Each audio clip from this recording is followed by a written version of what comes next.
So guys, update sa aking balon molly. Yan, video. Ito yung kabibili ko lang kanina na balon molly.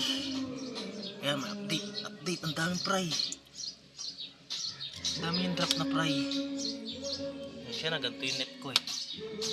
Para ma-separate lang dito sa mga gantong molly. Ayan o, mga fry siya. Nag-drop na siya.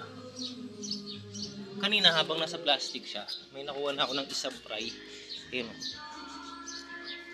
Ngayon, naisipan ko ilagay siya dito sa cage nito.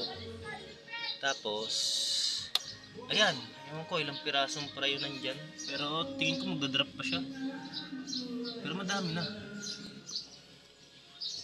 Ano ba yan? Sulit sa 100 yan. Dalawang balon molly na black. Ayan. Thank you.